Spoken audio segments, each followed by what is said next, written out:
Plan ಮಾಡಿದಂತೆ kidnap ಮಾಡಲಾಯಿತು. First Darshan ಅವ್ನು ಯಾರು ಅವನು ಹುಡ್ಕೊಂಬನ್ನಿ ಅಂತ ಫಸ್ಟು ಪ್ಲಾನ್ ಮಾಡಿ ಕಿಡ್ನಾಪ್ ಮಾಡ್ಕೊಂಬನ್ನಿ ಅಂತ ಹೇಳಿದ್ರಲ್ಲ, ಆ ಪ್ಲಾನ್ ಅಂತೆ ಕಿಡ್ನಾಪ್ ಆಯಿತು. ಕಿಡ್ನಾಪ್ ಮಾಡಿ ಕರೆತಂದು ಹತ್ಯೆಯನ್ನು ಮಾಡಲಾಗಿರುವಂಥದ್ದು. ಮರದ ರೆಂಬೆ ಬೂಟ್ನಿಂದ ಹಲ್ಲೆಯನ್ನು ಮಾಡಿ ಹತ್ಯೆಯನ್ನು ಮಾಡಲಾಗಿದೆ. ಇದೆಲ್ಲವೂ ಕೂಡ ಚಾರ್ಜ್ ಶೀಟ್ನಲ್ಲಿ ಉಲ್ಲೇಖ ಆಗಿರುವಂಥದ್ದು. ಇದು ಯಾವುದೋ ಊಹಿಸ್ಕೊಂಡು ಏನೋ ಹೇಳ್ತಾ ಇರುವಂಥದ್ದಲ್ಲ. ಪೊಲೀಸರು ತನಿಖೆ ಮಾಡಿದ್ರಲ್ಲ, 90 ದಿನಗಳ ಕಾಲ ತನಿಖೆ ಮಾಡಿದ್ರಲ್ಲ, ಜೂನ್ 8ನೇ ತಾರೀಕಿಂದ ಏನೇನಾಯಿತು, ಯಾರು ಯಾವ್ಯಾವ ರೀತಿಯಾಗಿ ಪಾತ್ರವನ್ನು ವಹಿಸಿದ್ದಾರೆ. ಇಲ್ಲಿ ಪ್ರಮುಖವಾಗಿ ರೇಣುಕಾ ಸ್ವಾಮಿ ಸಾಯ್ಲಿಕ್ಕೆ ಮೋಟಿವ್ ಏನು ಅದು ಇಂಪಾರ್ಟೆಂಟ್ ಆಗುತ್ತಲ್ಲ. ಆತ ವಿಕೃತವಾಗಿ ಮೆಸೇಜ್ ಮಾಡ್ತಿದ್ದ. ಹೌದು, ರೇಣುಕಾ ಸ್ವಾಮಿ ಅಂತೂ ಸಾಚ ಅಲ್ವೇ ಅಲ್ಲ. ಆದರೆ ಆತನನ್ನ ಕರ್ಕೊಂಬಂದಿದ್ದ ಹೇಗೆ, ಕಂಡಿಡ್ದಿದ್ದ ಹೇಗೆ, ಫೇಕ್ ಅಕೌಂಟಿಂದ ಬೇರೆ ಮೆಸೇಜನ್ನು ಮಾಡ್ತಾ ಇದ್ದಂಥ ಹಿನ್ನೆಲೆಯಲ್ಲಿ ಇದೆಲ್ಲವೂ ಕೂಡ ಚಾರ್ಜ್ ಶೀಟ್ನಲ್ಲಿ ಉಲ್ಲೇಖ ಆಗಿದೆ. ನಿಮಗೆ ತೋರಿಸ್ತಾ ಇದ್ದೀವಿ, ಚಾರ್ಜ್ ಶೀಟನ್ನು ತೋರಿಸ್ತಾ ಇದ್ದೀವಿ. ಇದು ಚಾರ್ಜ್ ಶೀಟ್ನಲ್ಲಿ ಉಲ್ಲೇಖ ಆಗಿರುವಂಥದ್ದು. ಚಾರ್ಜ್ ಶೀಟ್ನಲ್ಲಿ ಉಲ್ಲೇಖ ಆಗಿರುವಂಥ ಎಕ್ಸ್ಕ್ಲೂಸಿವ್ ಆದಂಥ ಮಾಹಿತಿಯನ್ನು ನಿಮ್ಮ ಮುಂದೆ ಇಡ್ತಾ ಇದ್ದೀವಿ.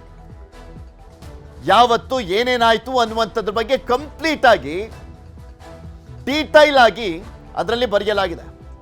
ಇನ್ನು ರೇಣುಕಾ ಸ್ವಾಮಿಯನ್ನ 8ನೇ ತಾರೀಕು ಕರ್ಕೊಂಬರ್ಲಾಯ್ತಲ್ಲ, 8ನೇ ತಾರೀಕು ಕರ್ಕೊಂಬಂದಂಥ ಸಂದರ್ಭದಲ್ಲಿ ಮಧ್ಯಾಹ್ನ 1 ರಿಂದ 2 ಗಂಟೆ ಸಮಯದಲ್ಲಿ ದರ್ಶನ್ ರವರು ನನಗೆ ಫೋನ್ ಮಾಡಿ ಮೆಸೇಜ್ ಮಾಡ್ತಾ ಇದ್ನಲ್ಲ, ಗೌತಮ್ ಅನ್ನುವಂಥ ವ್ಯಕ್ತಿಯನ್ನ ಕರ್ಕೊಂಬಂದಿದ್ದಾರೆ ನಮ್ಮ ಹುಡುಗರು, ಅಪಹರಣ ಮಾಡ್ಕೊಂಡು ಬರ್ತಾ ಇದ್ದಾರೆ ಅಂತ ತಿಳಿಸ್ತಾರೆ. ಅಪಹರಣ ಮಾಡ್ಕೊಂಡು ಈಗ ಆಲ್ರೆಡಿ ಕರ್ಕೊಂಬಂದಿದ್ದಾರೆ. 1 ರಿಂದ 2 ಗಂಟೆಯ ಸಮಯದಲ್ಲಿ ದರ್ಶನ್ ಪವಿತ್ರಾಗೆ ಫೋನ್ ಮಾಡಿ ಹೇಳ್ತಾರಂತೆ. ಆ ಸಂದರ್ಭದಲ್ಲಿ ಪ್ರದೂಷ್ ರವರ ಕಪ್ಪು ಬಣ್ಣದ ಸ್ಕಾರ್ಪಿಯೋ ಕಾರ್ನಲ್ಲಿ ದರ್ಶನ್, ವಿನಯ್ ಹಾಗೂ ಪ್ರದೂಷ್ ರವರು ಡ್ರೈವ್ ಮಾಡಿಕೊಂಡು ಪವಿತ್ರ ಮನೆಗೆ ಹೋಗ್ತಾರಂತೆ. ದರ್ಶನ್ ಒಬ್ಬರೇ ಹೋಗಿದ್ದಲ್ಲ. ಅವತ್ತು 8ನೇ ತಾರೀಕು ಕಿಡ್ನಾಪ್ ಮಾಡ್ಕೊಂಡು ಕರ್ಕೊಂಬಂದ ಬಳಿಕ ದರ್ಶನ್ಗೆ ಮಾಹಿತಿಯನ್ನು ಕೊಡ್ಲಾಗುತ್ತಲ್ಲ. ಕಿಡ್ನಾಪ್ ಮಾಡ್ಕೊಂಡು ಕರ್ಕೊಂಬಂದ್ರಲ್ಲ, ರಾಘವೇಂದ್ರ, ಅನುಕುಮಾರ್ ಸೇರಿದಂತೆ ಟೋಟಲಿ ಒಂದು 4 ಜನ ಕರ್ಕೊಂಬರ್ತಾರೆ ಕಿಡ್ನಾಪ್ ಮಾಡಿ ರೇಣುಕಾ ಸ್ವಾಮಿಯನ್ನು. ಅವನನ್ನ ಕರ್ಕೊಂಬರ್ತಿದ್ದ ಹಾಗೆ, ಅವನು ರೀಚ್ ಆಗ್ತಿದ್ದ ಹಾಗೆ ಅಲ್ಲಿಂದ ದರ್ಶನ್ಗೆ ಫಸ್ಟ್ ಮಾಹಿತಿಯನ್ನು ಕೊಡ್ಲಾಗುತ್ತೆ. ಮಾಹಿತಿಯನ್ನು ಕೊಡ್ತಿದ್ದ ಹಾಗೆ ದರ್ಶನ್ ಪವಿತ್ರ ಗೌಡಗೆ ಕರೆಯನ್ನು ಮಾಡ್ತಾರೆ.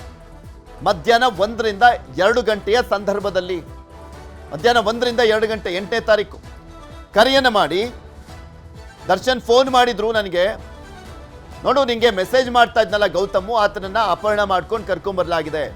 ಗೌತಮ್ ಅಂದ್ರೆ ರೇಣುಕಾ ಸ್ವಾಮಿ. ಫೇಕ್ ಅಕೌಂಟಿಂದ ಈತ ವಿಕೃತವಾಗಿ ಮೆಸೇಜ್ ಮಾಡ್ತಾ ಇದ್ನಲ್ಲ ರೇಣುಕಾ ಸ್ವಾಮಿ, ಅದ್ರ ಬಗ್ಗೆ ಮಾಹಿತಿಯನ್ನು ಕೊಟ್ಟು ಬಾ ಅವನು ಕರ್ಕೊಂಬಂದಿದ್ದೀವಿ ಹೋಗೋಣ ಅಂತ ಹೇಳಿದಾಗ ಪ್ರದೂಷ್ ಸ್ಕಾರ್ಪಿಯೋ ಕಾರ್ ಇತ್ತಲ್ಲ ಕಪ್ಪುದು, ಅದರಲ್ಲಿ ದರ್ಶನ್, ಪ್ರದೂಷ್ ಮತ್ತೆ ವಿನಯ್ ಈ 3 ಜನ ಹೋಗಿ ಪವಿತ್ರಳನ್ನ ಕರ್ಕೊಂಬಂದಿದ್ದಾರೆ. ಸುಮಾರು 5 ರಿಂದ 10 ನಿಮಿಷ ಆಗಿದೆ ಅಲ್ಲಿಗೆ ರೀಚ್ ಆಗ್ಲಿಕ್ಕೆ. 5 ರಿಂದ 10 ನಿಮಿಷದಲ್ಲಿ ಹೋಗಿ ರೀಚ್ ಆಗಿದ್ದಾರೆ ಪಟ್ಟಣ ಶೆಡ್ಡಲ್ಲಿ. ಅದಾದ್ಮೇಲೆ ಎಲ್ಲವೂ ಕೂಡ ರಕ್ತ ಕ್ರಾಂತಿ ಅಲ್ಲಾಗಿತ್ತು. ರಕ್ತ ಚರಿತ್ರೆ, ಅದು ರಕ್ತ ಕ್ರಾಂತಿ ಅಲ್ಲ, ರಕ್ತ ಚರಿತ್ರೆ ಆಗಿತ್ತು. ಎಲ್ಲ ಮನ್ಸಿಗೆ ಬಂದಾಗ ಹೊಡೆದ್ರು ರೇಣುಕಾ ಸ್ವಾಮಿಗೆ, ಹೆಗ್ಗ ಮುಗ್ಗ ತಳಿಸಿದ್ರು ನೋಡ್ತಿದ್ದ ಹಾಗೆ ರೇಣುಕಾ ಸ್ವಾಮಿ ಅಂತ. ಚಾರ್ಜ್ ಶೀಟ್ನಲ್ಲಿ ಇಂಚಿಂಚು ಮಾಹಿತಿಯನ್ನು ಕೂಡ ಉಲ್ಲೇಖ ಮಾಡಲಾಗಿದೆ. ಏನೇನಾಯ್ತು ಆ ಸಂದರ್ಭದಲ್ಲಿ ಆತನನ್ನು ನೋಡ್ತಿದ್ದ ಹಾಗೆ ಕಪಾಳಕ್ಕೆ, ಮುಖಕ್ಕೆ ಚಪ್ಪಲಿಯಿಂದ ಹಲ್ಲೆಯನ್ನು ಮಾಡಿರುವಂಥದ್ದು. ಕನ್ನಡಿಗರ ನೆಚ್ಚಿನ ನ್ಯೂಸ್ 18 ಕನ್ನಡ ಈಗ ವಾಟ್ಸ್ಆಪ್ನಲ್ಲೂ ಲಭ್ಯ. ಕರ್ನಾಟಕ, ದೇಶ ವಿದೇಶಗಳ 360 ಡಿಗ್ರಿ ಸುದ್ದಿಯ ವಿವರಗಳನ್ನ ನಿಮ್ಮ ಕೈ ಬೆರಳುಗಳಲ್ಲೇ ಪಡಿಲಿಕ್ಕೆ ಈ QR ಕೋಡ್ ಅನ್ನ ಸ್ಕ್ಯಾನ್ ಮಾಡಿ, ನಮ್ಮ ಚಾನಲ್ ಫಾಲೋ ಮಾಡಿ, ನೋಟಿಫಿಕೇಶನ್ ಆನ್ ಮಾಡಿ.